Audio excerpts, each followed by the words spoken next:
ஒரு குடமுழுக்கு பெருவிழாவை நம்முடைய கண்களாலே பார்ப்பது என்பது ஒரு 12 ஆண்டு பூஜை பார்த்த புண்ணியம் என்று எழுதி வைத்திருக்கிறார்கள். அது என்ன 12 வருஷம் அப்படிங்கிற கணக்கு அது நம்முடைய இந்துக்களுக்கு தெரியுமாங்கிறது தான் பெரிய கேள்வி. ஒரு 13 வருஷம்னு சொல்லக்கூடாதா? ஒரு 10 வருஷம்னு சொல்லக்கூடாதா? ராமனை வனவாசம் அனுப்புன போது 14 வருஷம் 7 ஆண்டில் வா 14 வருஷம் சொல்கிறா. இது என்ன 12 வருஷம் புண்ணியம்? அதாவது ஒரு கோயில் கும்பாபிஷேகம் பார்த்தா 12 ஆண்டு அந்த கோயில் பூஜை பார்த்த புண்ணியம்னு சாஸ்திரத்தில் எழுதியிருக்கிறார்கள். என்ன குறிப்பு அப்படின்னு கேட்டால், மேலே இருக்கிற பிளானட்டரி பொசிஷன், அதாவது கிரகங்களுடைய அமைப்பு முறையில் ஒவ்வொரு ராசி வீடு இருக்குது. அந்த ஒவ்வொரு ராசி வீட்டிலும் ஒரு வருடம் தங்கி செல்லுகிற கிரகம் வியாழன், தேவகுரு. வியாழ வட்டம் அப்படின்னு சொன்னால் ஒரு ரவுண்டு வியாழன் சுற்றி வந்தால் 12 வருஷம் ஆகிடும். இந்துக்களுடைய வழிபாட்டு முறையிலே தேவகுரு என்கிற வியாழன் பெருமையாக பேசப்படுகிறவர். அவர் எல்லா ராசி வீட்டிலும் ஒவ்வொரு வருஷம் தங்கி போகிற போது 12 வருஷம் முடிஞ்சிறதால அது ஒரு ரவுண்டு. அதனால் ஒரு கும்பாபிஷேகம் பண்ணால் 12 வருஷத்தில் திரும்ப அதே நாள் கணக்கு பார்த்து 12வது வருஷம் கும்பாபிஷேகம் பண்ணுவார்கள். அதனால் ஒரு கும்பாபிஷேகத்தை பார்த்துட்டா 12 ஆண்டு அந்த கோயில் பூஜை பார்த்த புண்ணியம் என்று நம்முடைய சாஸ்திரத்தில் விதி எழுதி வைத்திருக்கிறார்கள். நான் இதை ஒரு ஊரில் சொன்னேன், இந்த மாதிரி ஒரு கும்பாபிஷேகம் பார்த்தா 12 வருஷம் பூஜை பார்த்த புண்ணியம்னு சொன்னேன். கூட்டத்தில் ஒருத்தர் சொல்கிறாரு, அப்போ இன்னொரு 12 வருஷம் இந்த கோயில் பக்கம் வரவானாம்பான்னார். நான் அந்த அர்த்தத்தில் சொல்லலை, அவராக சொல்கிறாரு இன்னொரு 12 வருஷம் இந்த கோயில் பக்கம் வரவானா அப்படின்னு. அப்படி அர்த்தம் கிடையாது. இந்த 12ங்கிறத எப்படி கணக்கு பண்ணணும்னு இப்போ சொல்லி கொடுக்குறோம் பாருங்கள். ஒரு டாக்டர்கிட்ட கொஞ்சம் என்ன மாதிரி பருமனாக இருக்கிற ஒருத்தர் வைத்தியம் பண்ணணுன்னு போனார். சில டாக்டர் ப்ரிஸ்கிரிப்ஷன் கொடுத்தே இலக்கி வச்சுருவாங்க. அந்த பில்லை பார்த்த உடனே போதும், அவனுக்கு இழப்பு உடம்பு தானாகவே அழிச்சிடும். இந்த டாக்டர் ரொம்ப நல்லவர். அவர் என்ன பண்ணார், சார் என்ன சார் நீங்கள் சாப்பாட்டை குறைச்சி சாப்பிடுங்க சார், 2 சப்பாத்தி சாப்பிடுங்கன்னார். நம்பால் கேட்டால் சாப்பாட்டுக்கு முந்தியா பிந்தியான்னு. சாப்பாட்டுக்கு பதிலாக சாப்பிடிய அப்படின்னார். அப்படியும் ஒன்றும் நம்பால் இழைக்கவே இல்லை. கடைசியாக டாக்டர் சொன்னார், ஒரு 5 கிலோமீட்டர் டெய்லி வாக்கிங் போங்களேன். 5 கிலோமீட்டர் நடந்து போனீங்கன்னா வாக்கிங் போனால் உடம்பு கொஞ்சம் இளையும். நீங்கள் ஒரு 10 நாள் கழித்து என்னை பாருங்கள், 5 கிலோமீட்டர் வாக்கிங் போங்க அப்படின்னார். சார் ஒரு வாரம் கழித்து அவன் ஃபோன் பண்ணுறான், டாக்டர் நீங்கள் அன்றைக்கி உடம்பு இழைக்கிறதுக்கு வந்த பேஷண்ட்டு நடக்க சொன்னீங்கல்ல, ஆமாம் 100 கிராம் இழைச்சிருக்கேன்னா. 100 கிராமா? சரி நீ கிட்டக்க வா, நான் ஒன்று செக் பண்ணணுன்னார். வர முடியாது. ஏன்? 35 கிலோமீட்டருக்கு அந்தாண்ட இருக்கிறேன்னா. புரியலையேன்னாரு. தினம் 5 கிலோமீட்டர்னு சொல்லி நான் தாம்பரத்தில் புறப்பட்டு செங்கல்பட்டுக்கு போயிட்டேங்க. 5 கிலோமீட்டராக போயிட்டுருக்கிறேன். இப்போது நீங்கள் சிரிக்கிறீங்க. 5 கிலோமீட்டர் நடன்னு சொன்னால் என்ன அர்த்தம்? அங்கே வாக்கிங் போகிறதுக்கு 2.5 கிலோமீட்டர் போயிட்டு 2.5 கிலோமீட்டர் வான்னு உள்ளுக்குள்ளே ஒரு அர்த்தம் இருக்குது. கரெக்டாக? 5 கிலோமீட்டர் நெட்டுக்காக போகக்கூடாது. அதே மாதிரி இந்த கும்பாபிஷேகம் இன்றைக்கி பார்த்தவங்களுக்கு 12 வருஷம் புண்ணியம்னா என்ன அர்த்தம் தெரியுங்களா? இனி வரப்போகிற 12 வருஷம்னு கிடையாது. இந்த கோயிலில் நடந்த பூஜைகளை பார்க்காமல் விட்டுவிட்ட நஷ்டக்கணக்கை சரி செய்வதற்குத்தான் 12 ஆண்டு கும்பாபிஷேகம் பார்த்த புண்ணியம்னு எழுதி வச்சாங்க.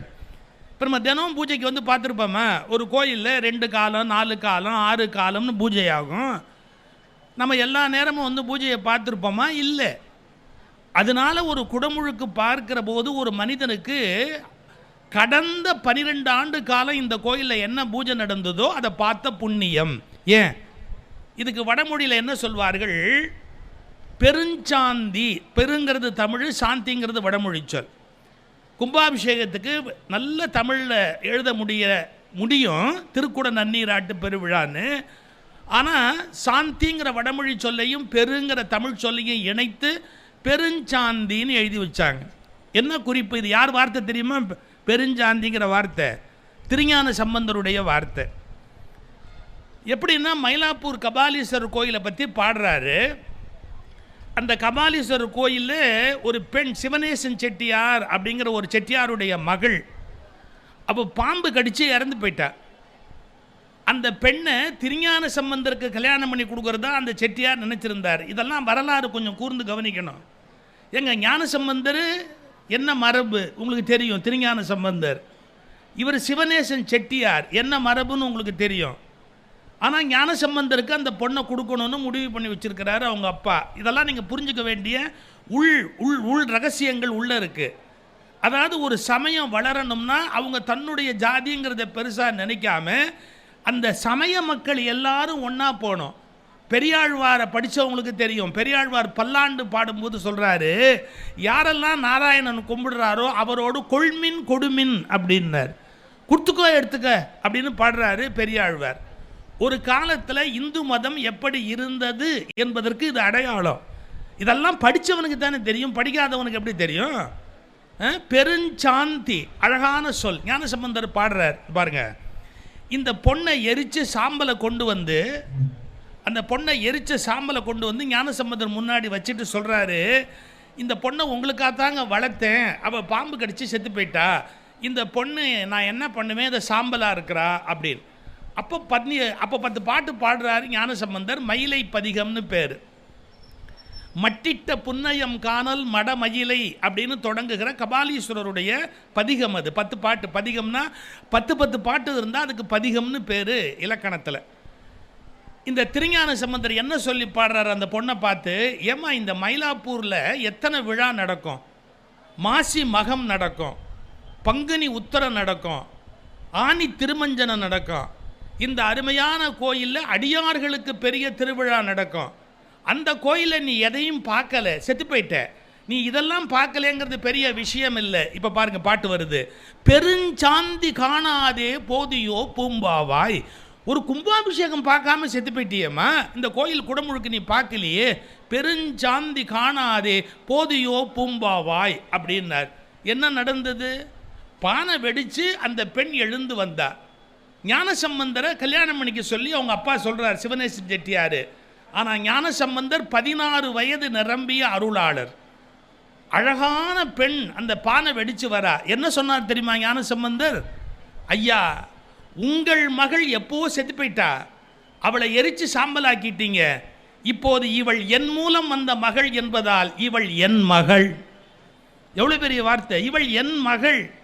நான் எப்படி கல்யாணம் பண்ண முடியும் இந்த பொண்ணை? நான் கல்யாணம் பண்ண மாட்டேன்.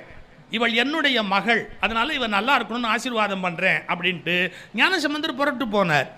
அப்போ சொல்கிறாரு, நீ கும்பாபிஷேகம் கூட பார்க்காம போயிட்டேன்னார். என்னங்க அர்த்தம்? ஒரு கும்பாபிஷேகம் பார்க்கணுன்னா செத்தவன் கூட எழுச்சி வரணும். இந்த கும்பாபிஷேகம் பண்ணணும்னா ஈஸியாக பண்ணியிருக்க முடியுமா? எவ்வளோ பேர் எவ்வளவு தூரம் கஷ்டப்பட்டு நன்கொடை வசூல் பண்ணியிருப்பாங்க. வீடு வீடாக ஏறி இறங்கி எவ்வளோ பேர் இதுக்கு உதவி கேட்டிருப்பாங்க. ஒரு திருப்பணி பண்ணி கும்பாபிஷேகம் பண்ணோம்னா எவ்வளவு நேரம் செலவாகும், காலம் செலவாகும். அந்த அந்த நிர்வாகிகளுடைய சம்பாதிக்கிற நேரம் எவ்வளோ குறைஞ்சி போகும் தெரியுமா? அப்போ அவங்களுக்கெல்லாம் நம்ம என்ன நன்றி சொல்கிறது? இதை ரொம்ப அழகாக சொன்னாங்க. எப்படின்னு கேட்டால், பாரதி சொல்கிறாரு, எப்பா நீ ஒரு நல்ல காரியம் பண்ணுறியோ இல்லையோ, யாராவது நல்ல காரியம் பண்ணால் அவங்கள நல்லாருன்னு வாழ்த்து, வேறு ஒன்றும் வேணாம், நல்லாரு. இதுவே நம்பால் ரொம்ப மனசு ஒத்துக்க மாட்டான். கட்டுறாங்கல்ல, ஆமாம், இவங்களாம் என்ன கதிக்கு போவாங்கன்னு நான் பார்க்குறேன் பாரு. என்ன எங்கே போவாங்க? அதான் சில பேருக்கு அவ்வளோ நல்ல மனசு, இது எப்படி நடக்குதுன்னு நான் பார்க்க தான் போகிறேன் அப்படின்பா. நல்ல காரியத்துக்கு தடையில் என்ன யோசிப்பானோ அவ்வளவும் யோசிப்பான்.